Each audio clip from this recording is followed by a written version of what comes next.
Hi very good morning AP and Telangana. Very very good morning. నేను విజయవాడ వచ్చేసాను, అర్ధగంట అయింది. అండ్ ఇది మనకు చాలా ఉపయోగపడే విషయం. దీని గురించి అయితే తెలుసుకునే ప్రయత్నం అయితే మనం చేద్దాం. ఇక్కడ చూసినట్లయితే మీరు ఫస్ట్ మీకు టిక్ టాక్ ఉంది, తర్వాత మీకు అక్కడ ట్విట్టర్ ఎక్స్గా దాని నామకరణం చేయడం జరిగింది. Facebook, Instagram, LinkedIn, WhatsApp and YouTube, Google ఇవన్నీ కూడా సోషల్ మీడియా ప్లాట్ఫాము. $1 మిలియన్ కాదు, $1 బిలియన్ ఎర్న్ చేస్తున్నటువంటి ఒక సోషల్ మీడియా ప్లాట్ఫామ్స్.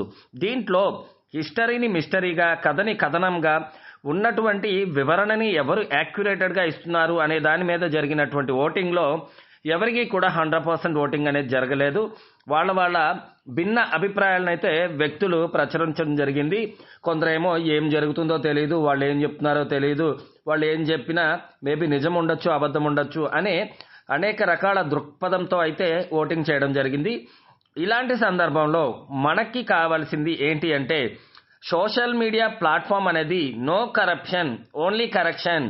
ప్రజలని ఐడెంటిఫికేషన్ చేసే విధానంలో కానీ, డీప్ ఫేక్ విధానంలో కానీ ఎక్కడా కూడా ఒక న్యూ ఇన్నోవేషన్తో వస్తున్నటువంటి ఒక అద్భుతమైనటువంటి ప్లాట్ఫామే ఓనెట్ అండి. ఈ ఓనెట్ మీరు ఇక్కడ చూస్తున్న వీటన్నిటికంటే చాలా అద్భుతంగా ఉంటుంది. మనం కేవలం దాన్ని 5% చూసాం కాబట్టి మనకు అది రుచించకపోవచ్చు మేబీ.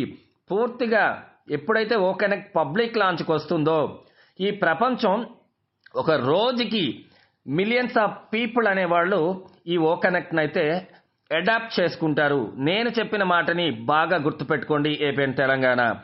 ఎప్పుడైతే ఓ కనెక్ట్ అనే ఒక టూల్ పబ్లిక్లోకి వస్తుందో, ఆ తర్వాత ఓనెట్ అనే టూల్ కూడా పబ్లిక్లోకి మంచి ఆదరణను పొందుతుంది. ఎందుకంటే గ్లోబల్ లాంచ్లో వీటిని పూర్తి యొక్క రేషియోలో అయితే రిలీజ్ చేస్తారు. అప్పుడు దీని గొప్పతనం అందరికి అర్థమవుతుంది. ఈ కంపెనీ గ్యాలం వేయాలని అనుకోవట్లేదు, ఈ కంపెనీ డైరెక్ట్గా వలె విసరాలనుకుంటుంది. దానికి ఉదాహరణే 50 ఏళ్ల ప్రొడక్షన్ మీ కళ్ళ ముందు అయితే పెడుతున్నాను. ఒక్కసారి ఇక్కడ చూసుకుంటుంటే భారత్ సోషల్ మీడియాకి ఎంత పెద్ద వ్యాపార సామ్రాజ్యం అనేది మీకు దీన్ని బట్టి అర్థమవ్వాలి. మనం 1.78 బిలియన్స్కి అయితే రీచ్ అవ్వబోతున్నాం గడిచే 50 సంవత్సరాలలో. చైనా 1.1 బిలియన్కి అయితే కిందకు వచ్చేయబోతుంది. అలాగే రిమైనింగ్ అన్ని న్యూట్రల్గా ఉండడానికి ఇక్కడ కనిపిస్తున్నాయి. దీన్ని బట్టి ఒక వ్యాపారం మరిన్ని సంవత్సరాల వరకు చాలా బాగా జరగాలి అంటే దాని యొక్క బిజినెస్ని ఎంత బాగా ప్రొడక్ట్ చేసుకోగలగాలండి.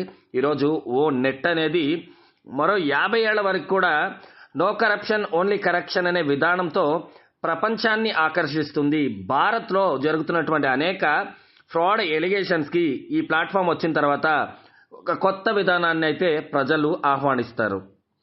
సోషల్ మీడియాకి ఇండియాలో డిమాండ్ ఎంత ఉంది అంటే, ప్రపంచవ్యాప్తంగా 24% అడల్ట్ ఇన్ ఇండియా రికార్డులో ఉందన్నమాట. ఇది అలాగే కంటిన్యూ చేస్తూ వెళుతుందనేది ఈ రికార్డ్స్ అన్ని మీకు తెలియజేస్తున్నాయి.